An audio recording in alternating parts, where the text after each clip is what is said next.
Namaste.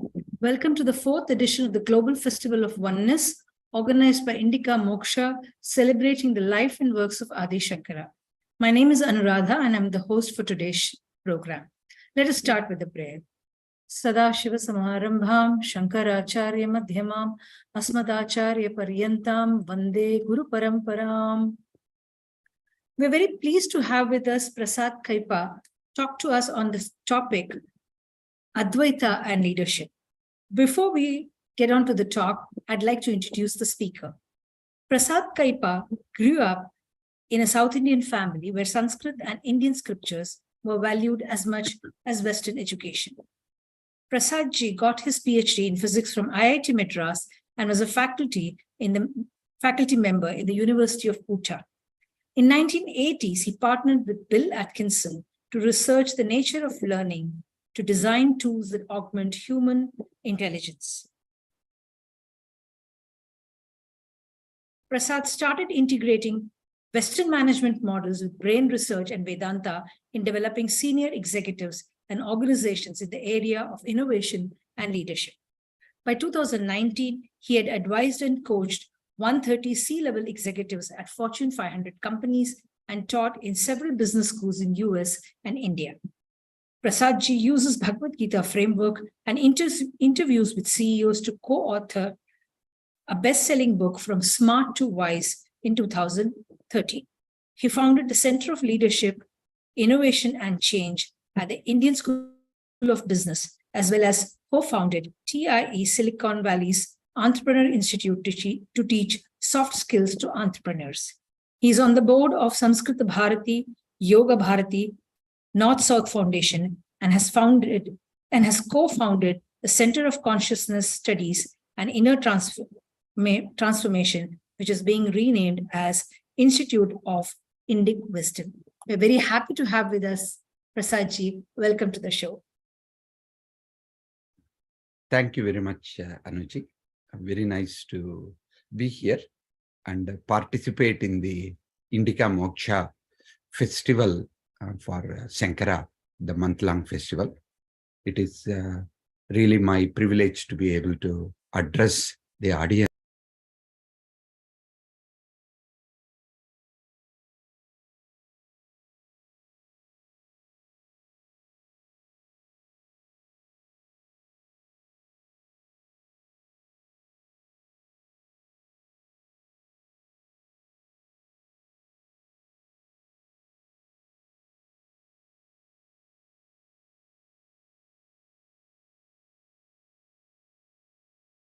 Prasad ji, you're muted.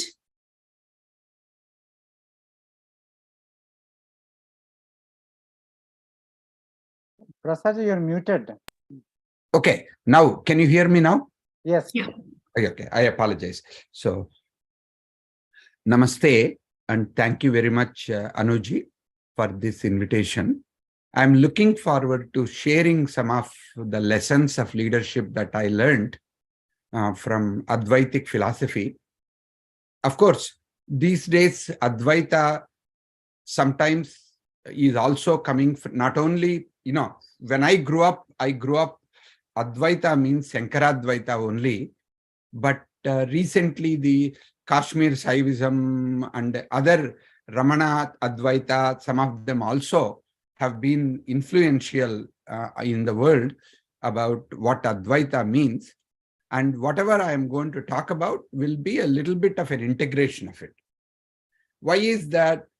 Recently, when the World Economic Forum, it is as recent as like March of this year, they talked about what are the various issues that are bugging the world.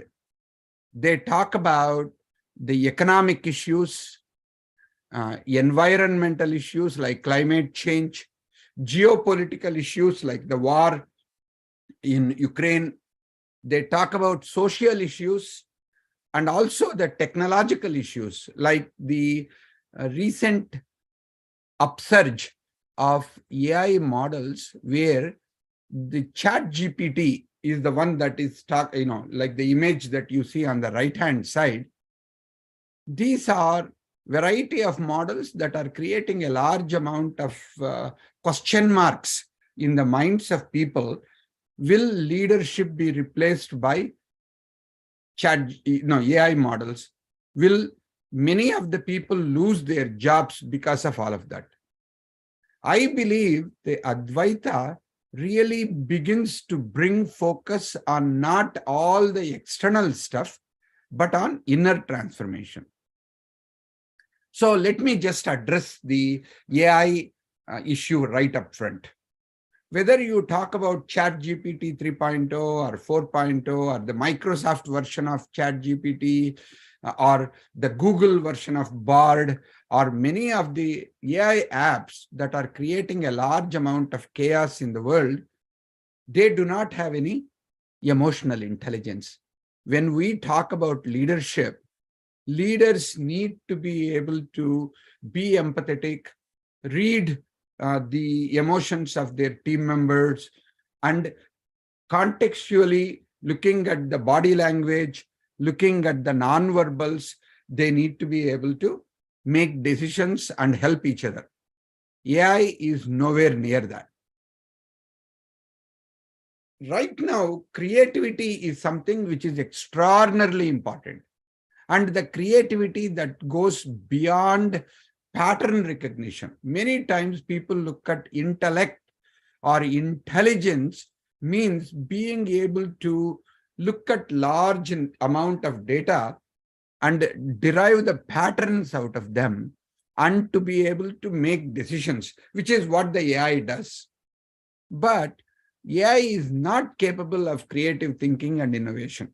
As a matter of fact, as I was preparing for this, I even tried to look at ChatGPT and have a conversation on what is Advaitic vision versus what is the non-Advaitic vision. And when I tried to look at quotes and when I tried to look at various things, I found ChatGPT can confidently lie, can confidently say things that doesn't have any relationship to what's actually going on. So thinking outside the box, coming up with innovative and creative ideas to stay competitive in this rapidly moving world, it is not possible to do it through the AI, and human beings are still important. Third, and one of the most important, is making ethical decisions. Whether AI will make decisions for itself, or will it make decisions that are favorable to the companies that have developed the AI models, or to the people who are using it and applying it? Whom does the AI model favor? So, for example, if I use a public models which are on the web, then all my data, all my questions become part of the research, and everything is reported back to the company. Whereas if I pay for it, I can keep it private. How much of it is private, I do not know. So the key part it comes down to is, if leaders need to make decisions that are in the best interest of their ecosystem, like their employees, customers, and society, and some of them, people have to make the decision rather than leaving it to AI. Finally, and most importantly, AI is intelligence model. It is not a consciousness-based model. So AI does not have self-awareness. Why is this important?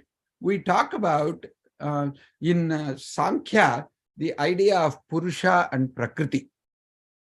Prakriti is the one that looks at the creativity, and intelligence is the coming out of Prakriti's connection with the Purusha. So the intelligence, whether it is artificial intelligence or biological intelligence or cosmic intelligence, by definition, it is constantly changing. On the other hand, the Purusha connected with the consciousness, the supreme consciousness, one consciousness that we talk about, is unchanging. So to a certain extent, as long as we are operating from the Prakriti, the nature, and the changing models, they do not have the consciousness to be able to address what we need to do. So in our Institute of Indic Wisdom, what we are trying to take is the Sanatana Dharma, which is there, in the Shrutis, in the Itihasas, Darshana Shastras, and when right people come in, we will also look at Dharma Shastras and other kinds of texts which are there not only in Hindu wisdom, but also from Buddhism, Jainism, and Sikhism, other kinds of Indic, dharmic religions that have evolved in the Indic tradition. We want to mine them, contemporize them, and contextualize them based on the needs of current Vyavaharika situations. So that means we are actually focusing on taking the Advaitic frameworks and other kinds of frameworks to turn it into practical tools, frameworks, and approaches for leadership transformation. So in that context, today's topic is of extremely important value. Why is that? We found ultimately not just Advaitic, if you look at the Hindu vision or if you look at the dharmic vision, there are 4 fundamental principles that we talk about that are necessary not only for leaders, but also for any human being, not just in India, but anywhere else in the world. So we think there are 4 principles. One is we need to be anchored in Dharma. Whatever we do, we need to operate Dharma as the ground on which we walk. That is something that is not just Advaitic, but fundamental principle of Sanatana Dharma. So whatever we do, we need to look at, of course, ethics is a very small way of translating Dharma, but we need to know what is the right thing to do in the role that I am playing. So for example, right now, when I'm talking to you, I need to talk in a way that is cogent and coherent and meaningful in the topic called leadership. Whereas if I look at my own family, then I have a role as a husband, I have a role as a father, I have a role as a grandfather. I need to deal with the Dharma that is appropriate for the context that I am operating from. While Dharmam provides the foundation, anchor, the Purnatvam, operating not like what are the gaps in me, what are the leadership capabilities, what are the leadership gaps. Instead of that, we need to look at it and say from a one whole perspective, strength-based approach, focusing on what is complete, what is whole, what will make the organization to be much more meaningful. So we need to operate from the Purnatva Bhavam. That is something that is beginning to come into the Western leadership as well. People are beginning to talk about appreciative inquiry, and what they call a positive psychology is something that is a lot more common in Western management as well. But much of the Western management did not come from the wholeness perspective. So that is what they call systems thinking and systems focus. Third principle, whether we are leaders outside or whether we are leaders in community or in a temple or in the family, we need to act out of our tattvam. Who are we? We need to know who we are. And essentially, the Advaita says very clearly, we are not this body, we are not this mind, we are not this intellect, but Tattvamasi, you are that. You are that divine consciousness operating through this particular upadhi, and that's what we are. So in some respects, when I can act that Aham Brahmasmi as the context in which I operate, then I know authentically whatever I do, I need to do it for the larger good. It becomes easier for me to control my ego. It is easier for me to control my selfishness. And I can look at the world as part of who I am. And the last and the most important that differentiates the Hindu dharma and the Hindu vision from other kinds of even other Indic religions is the Anandam. When we talk about Anandam, it is, expressed in multiple ways. Modo Dakshina Pakshaha, Pramoda Uttara Pakshaha, Ananda Atma, Brahma Pricham Pratishta. In Taittiriya Upanishad, you talk about the Brahmanandavali, the levels of happiness and what kinds of happiness. How is joy different from happiness? How is modam different from the traditional way of looking at it? The metric that we need to use as we go forward so that we can develop a flourishing organization, whether it's a family organization, political organization, educational organization, or a commercial organization, using how happy people are, how energetic people are. When we focus on that, then it becomes a lot more meaningful to talk about not just the leaders flourishing, but followers flourishing, customers flourishing, and the entire ecosystem flourishing. With this context, let me take you to look at what Advaita can offer specifically, especially when we talk about the complexity, because we are friends of Russia, and at the same time, we are friends of United States. We are friends of, we have a lot of relationship with China, but at the same time, we have issues with China as well. So there is similarly, it is not just managing politically for the leaders, political leaders to deal with complexity. Even in business organizations, we collaborate with some people in some areas, and we are also having competition with the same companies in some other areas. So when there is so much of complexity and polarization, I versus you, Russia versus Ukraine, United States versus China, with these type of things. And in United States and in the world, there is a new issue that is going on regarding the banking problems. Like 3 banks, approximately $500 billion worth of, what you call deposits and other things that they were there, they went down in the past 2 months. So what we need is leaders who can think beyond the polarities and who can integrate the polarities and who can actually think from samabuddhi, samatvam, the equanimity, and at the same time be creative like never before.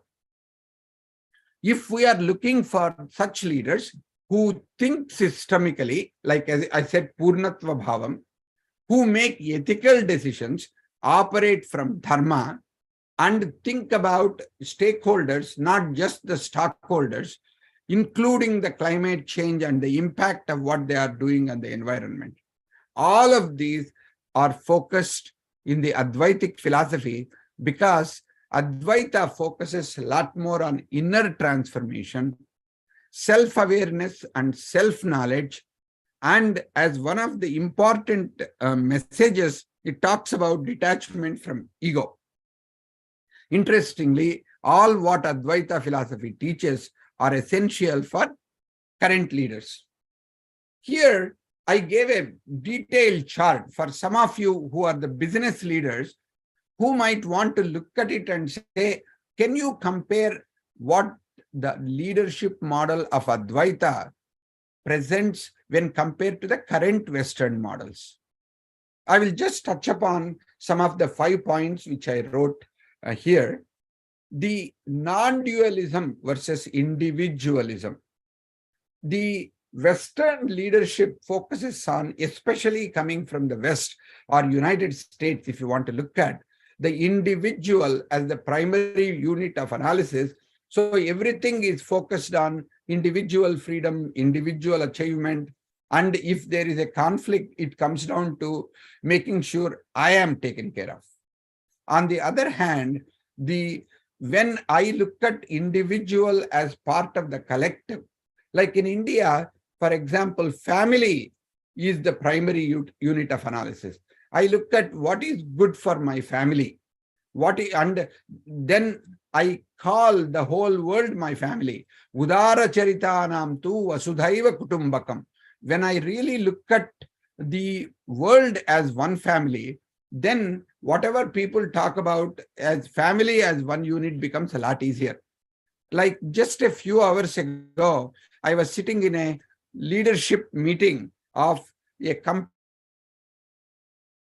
in Ayodhya called Ved. I mean, the Ved Krishna is the promoter of that organization called Paka. It's a paper company. It's called Yash Paka. They make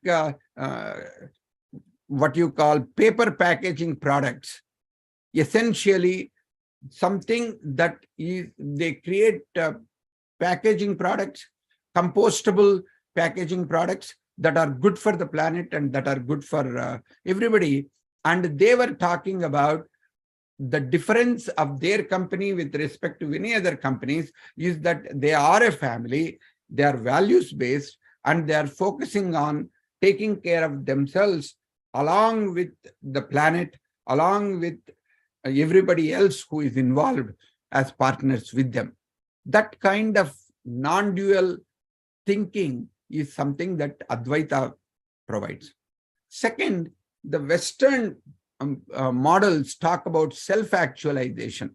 Abraham Maslow's model of self-actualization is something that is very, very dominant. On the other hand, we talk about self-realization.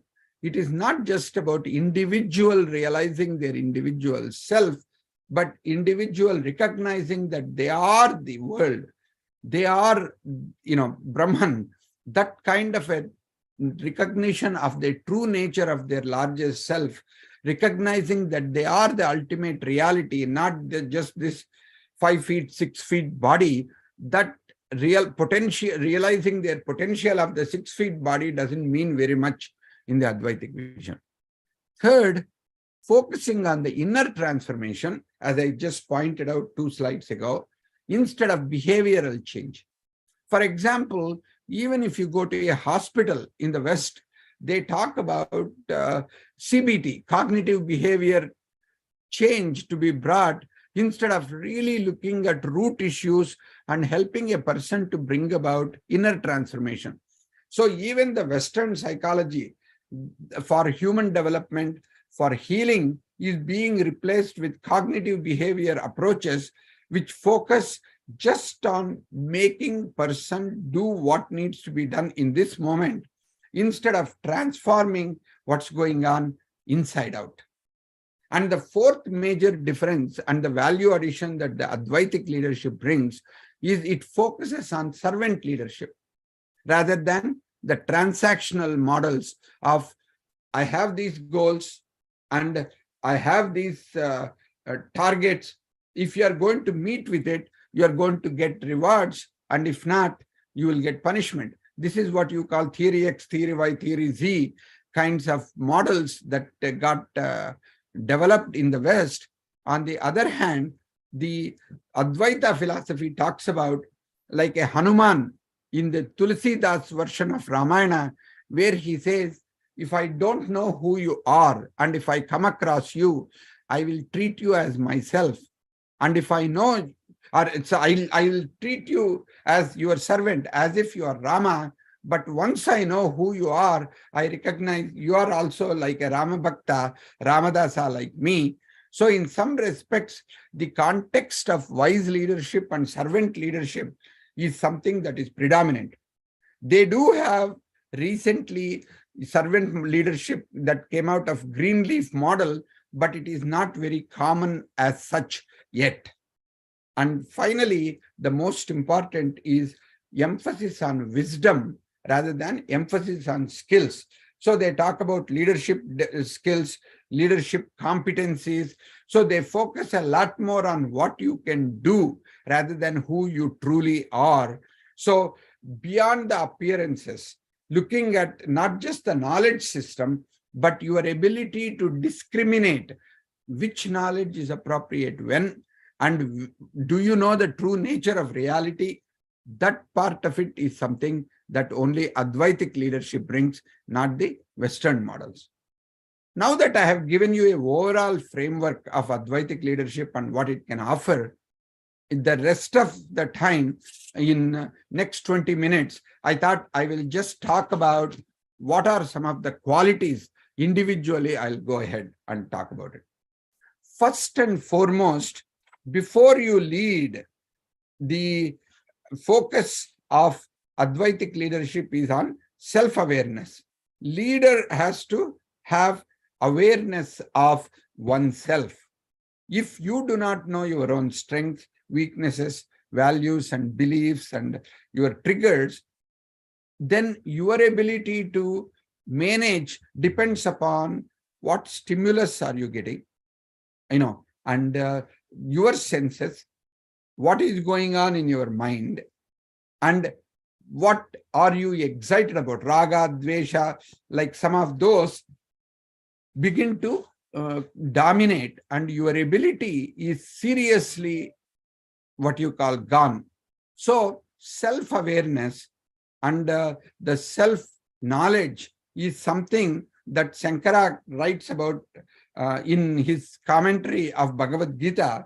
He says the person who conquered his self, his mind, his senses and his passions, desires, his ego, his attachment to his body, and his thirst for pleasure, and his fear of pain, that person is the leader among men.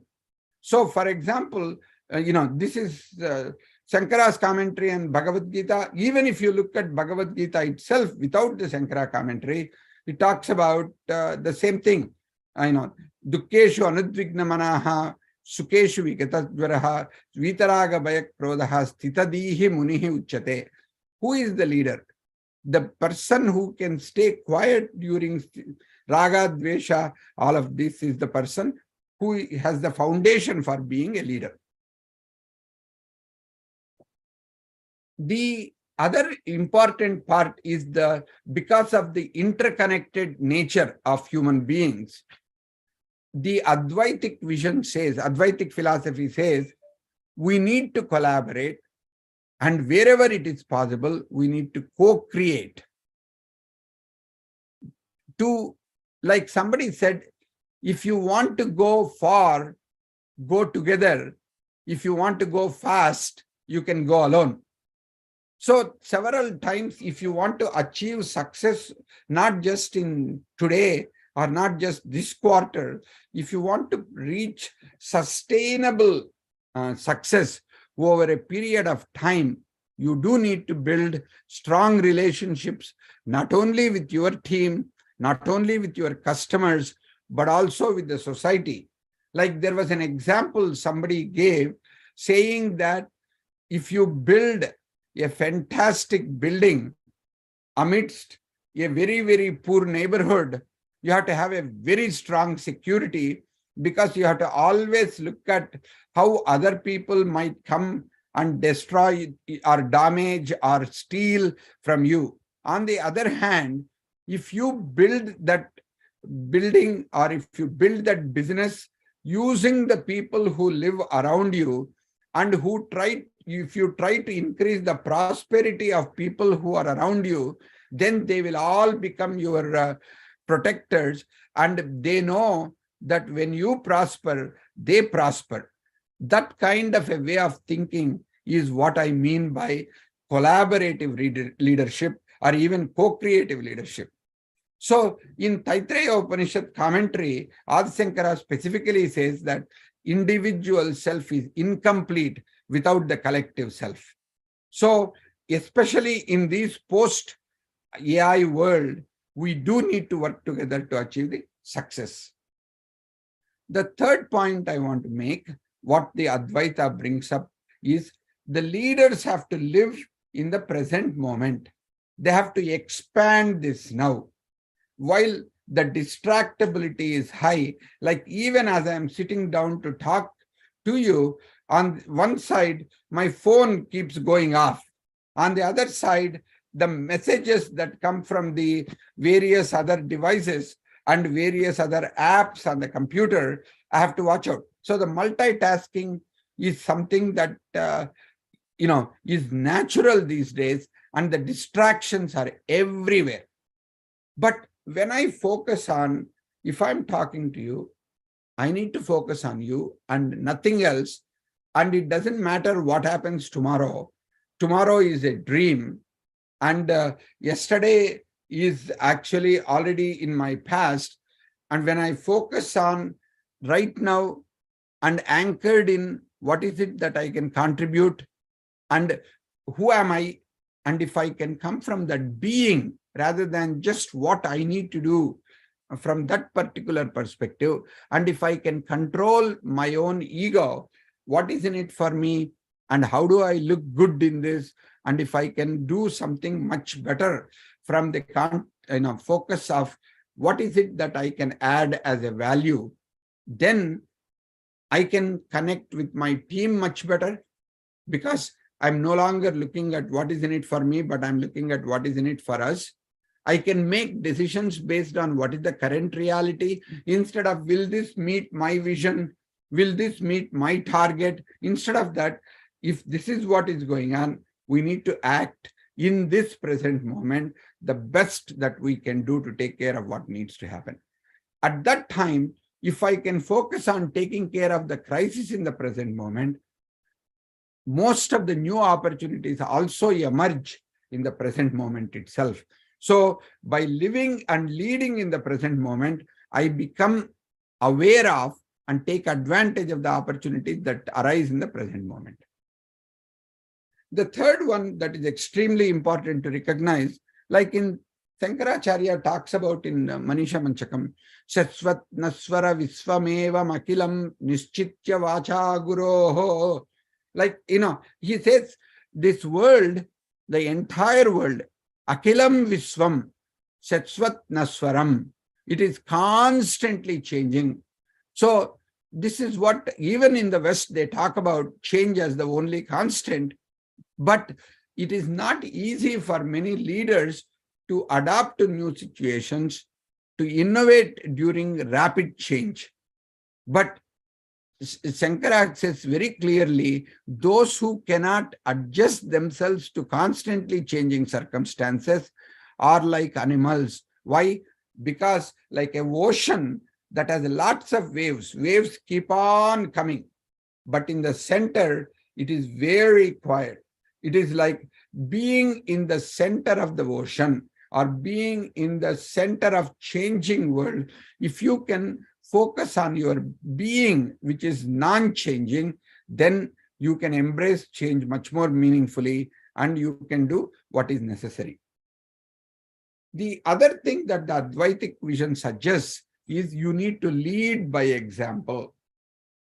If I tell my son, do what I tell you to do, not what I do, then his respect for me goes away significantly.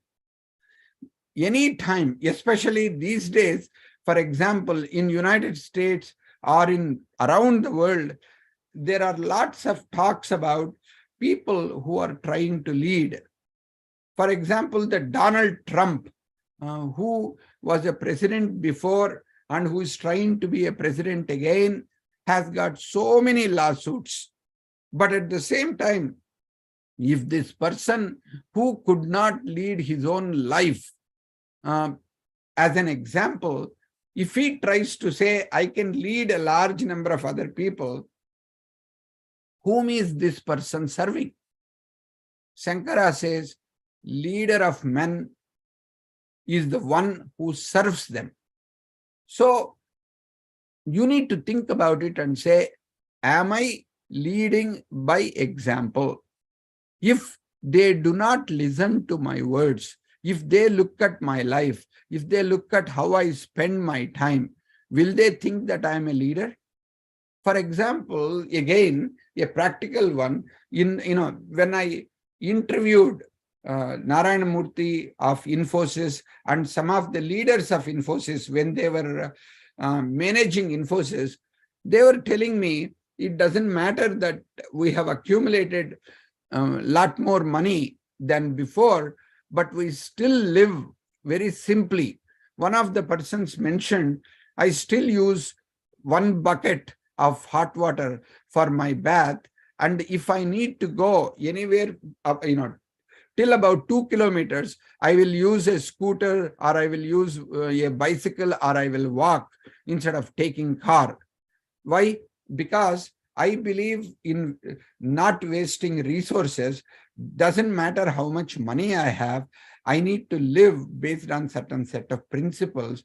So when such leaders lead by example, they inspire other people in their organizations to work harder and become more committed and take ownership. The Advaita teaches that because all individuals are equal, you need to treat each person equally. It doesn't matter what their position is. It doesn't matter where they come from. It doesn't matter what their whether gender or race or any of the things.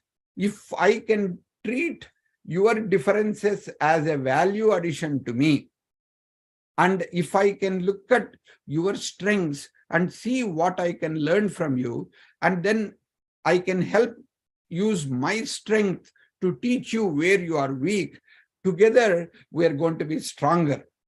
So to build strong teams, to create a positive environment, dealing each other equally is part of fundamental lessons that our Advaitic philosophy teaches. And of course, these days, the emotional intelligence is something that everybody talks about. So leading with empathy is something that is essential.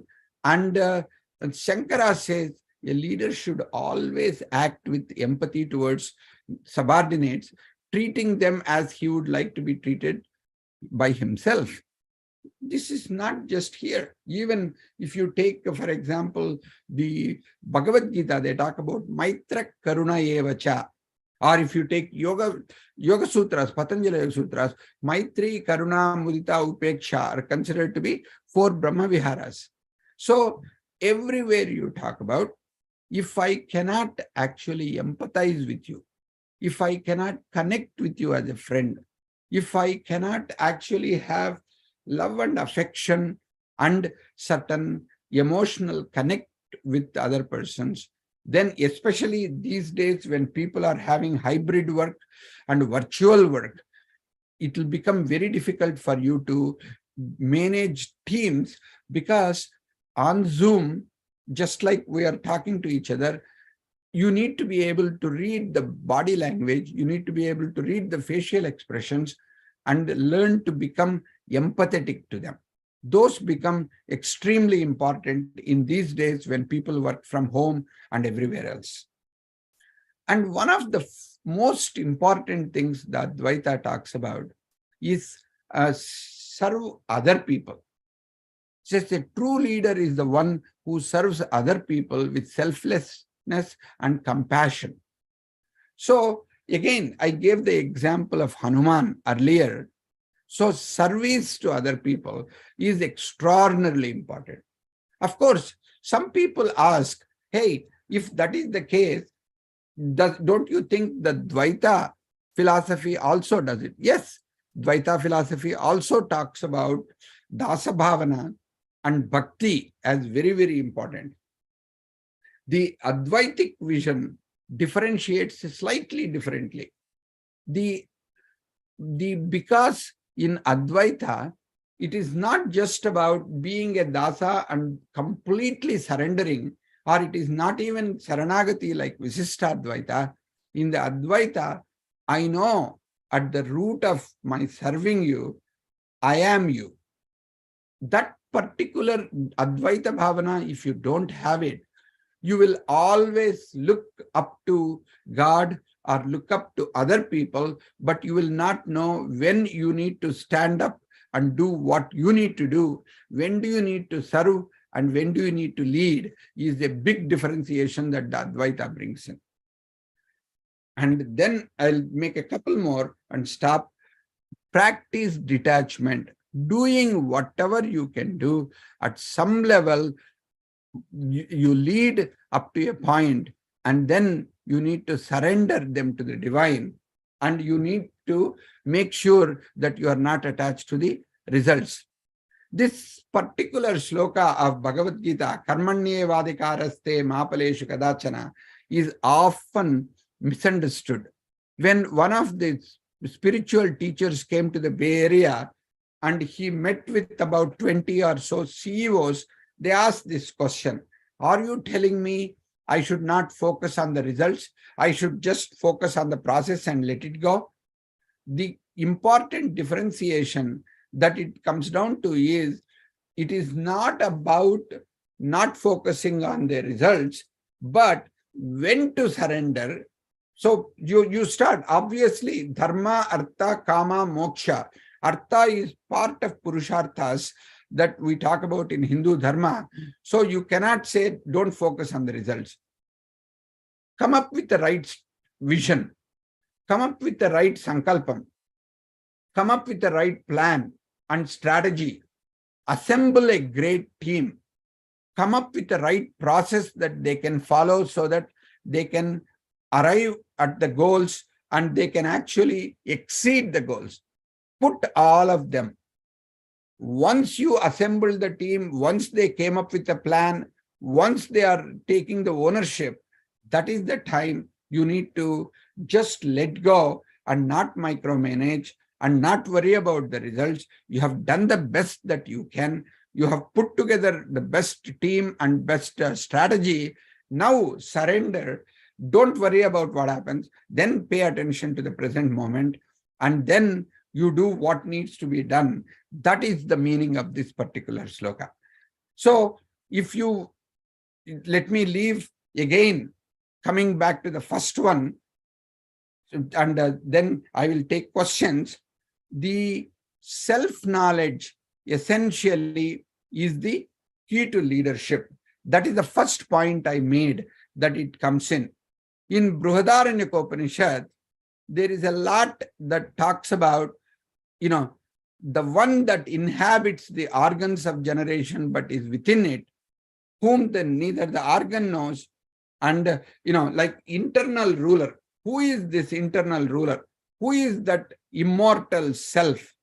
In the commentary, the Shankaracharya says, the self is not perceived by the senses, but is seen by the intellect, which is subtle, and it can perceive the subtle truths. But the observer cannot be the observed. The self that is observing all this is hidden in all of these things, but only the rishis, the seers of truth, can see it within themselves. So that's the reason why, to a certain extent, the Advaita is transcendental. Some of the other philosophies, even in the Indic tradition, for example, Buddhism is talking about the approach where you remove the suffering. Suffering can be seen, can be felt, it is concrete, it is very grounded. So we can look at each individual circumstance that is making us very sad, and focusing on removing some of them is the approach, which is like a bottom-up approach is the Buddhism, top-down approach is the Hinduism, and primarily, if I talk about, is the Advaita vision. So both of them, like the mindfulness of Buddhism is good, but without the yama, niyama, asana, pranayama, pratyahara, just getting into this moment, you will not be able to stabilize yourself. So using the Patanjali Yoga Sutras, using Yoga Vasishta, using Bhagavad Gita, using Shankara Bhashyam of the Trikarana, what you call it, Triputty, if you want to look at the Upanishads and some of the things, we can draw a lot of wonderful lessons about leadership, but all of them have to be grounded in what am I learning about myself, how aware am I, and how much of self-knowledge I have. When I can come from that particular perspective, chances are I will be a very good leader. So, coming back to today's point, there are lots of lessons that we can learn from Advaitic vision and the Shankaracharya's writings, both from Prakarana Granthas, but not only from his commentaries and not from his shlokas, from his life itself, leaders can learn a lot. And especially these days, I believe that the Advaitic vision offers many, many wonderful things about how and what they can do and where do they need to come from. And that's what I believe is possible using the Advaitic vision. And Advaitic leadership is something I hope more and more people can use to become better leaders, become conscious leaders, and ultimately become wise leaders. Thank you very much. And I'll be happy to take some questions as we go forward.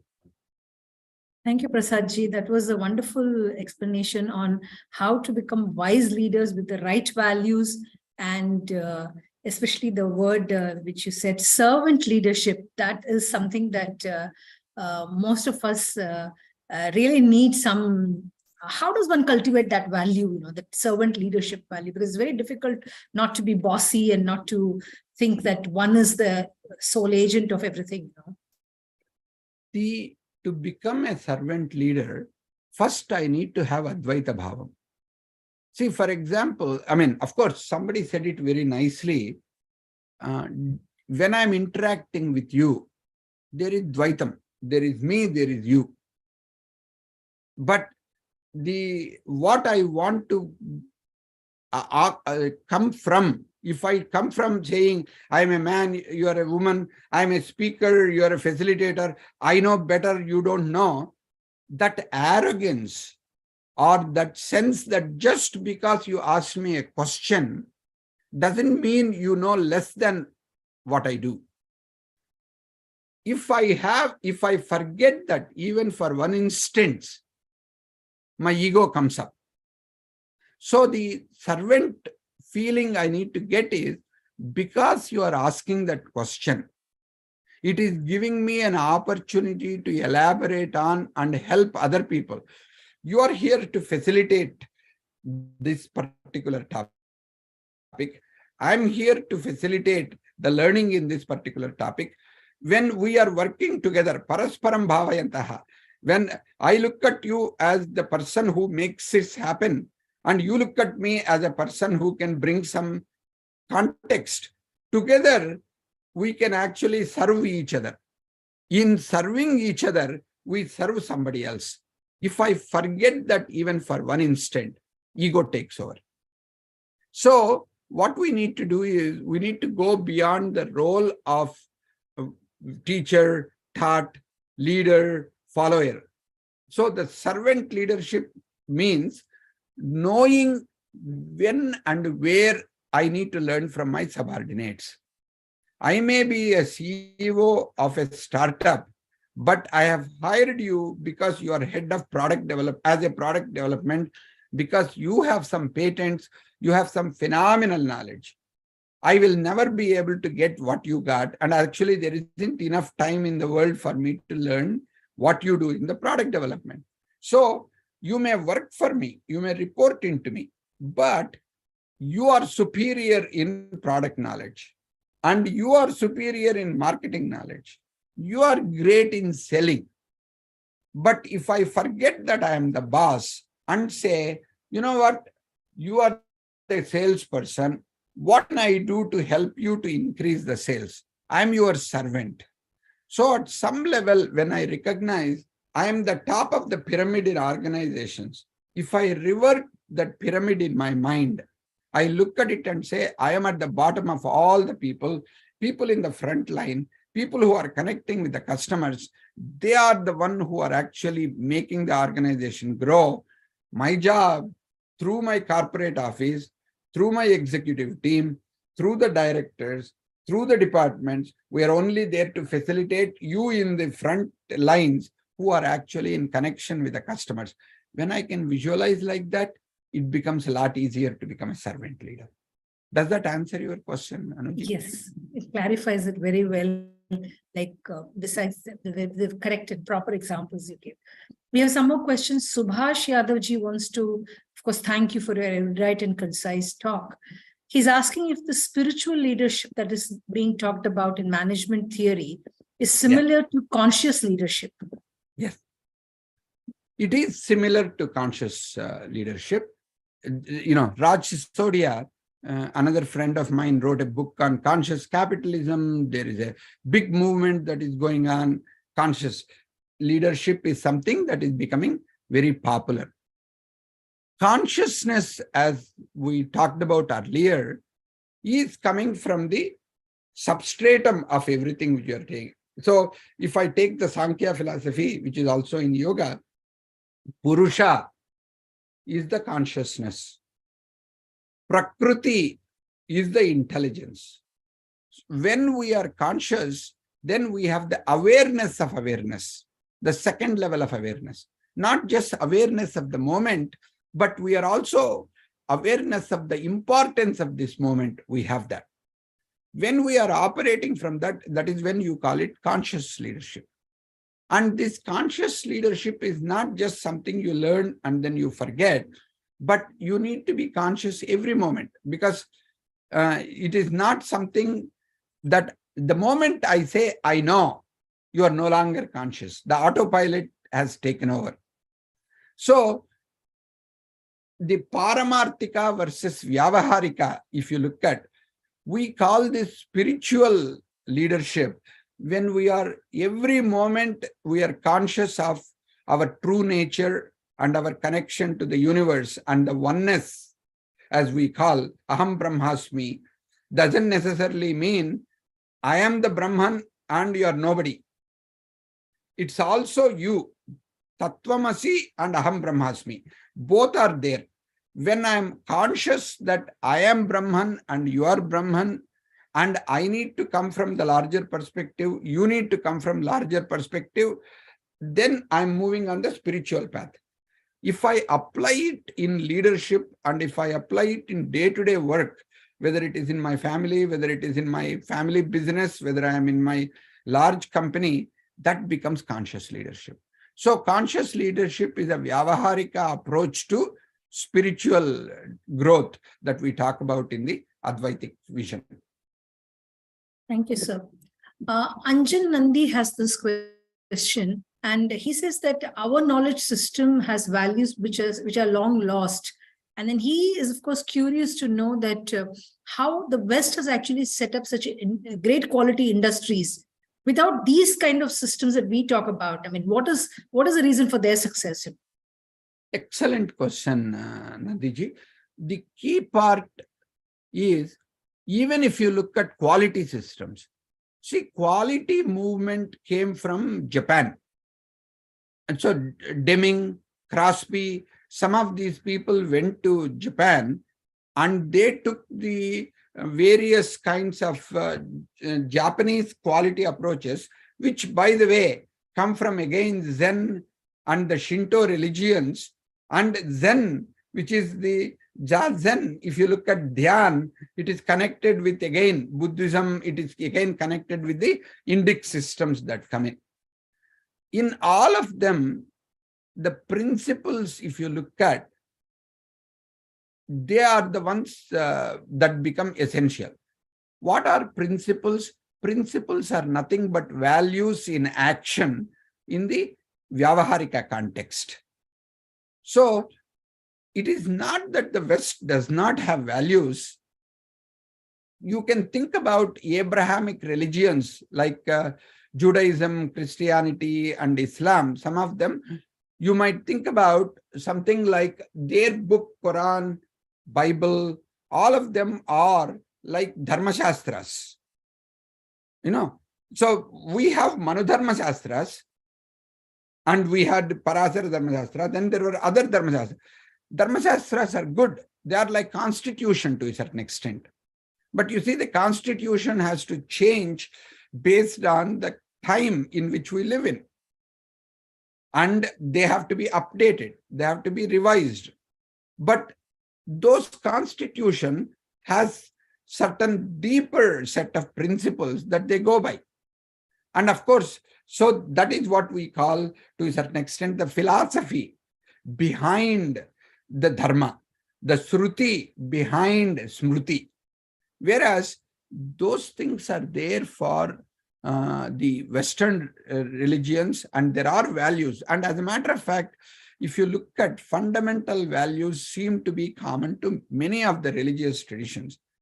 How you apply them without the Advaitic vision, a person might look at it and say, this is only applicable to a white man. This is not applicable to an African American. This is not applicable to a Jewish American.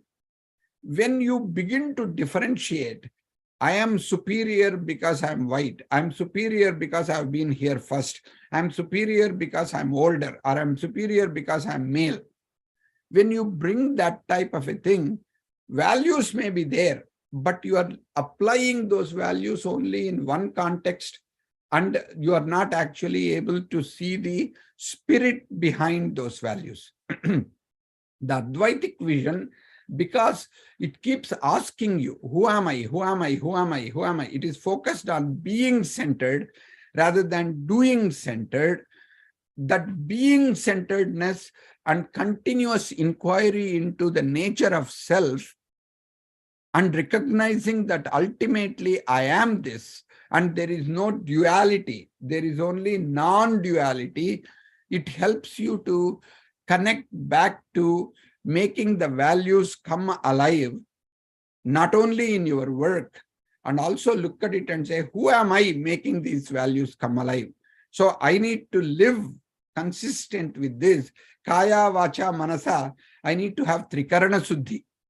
When I have that integrity, when I have that authenticity, then values become a natural way of living my life. I don't have to do anything as a leader. I can be myself, and my values are reflected in my practice, and that inspires other people to live their values. Thank you so much, sir.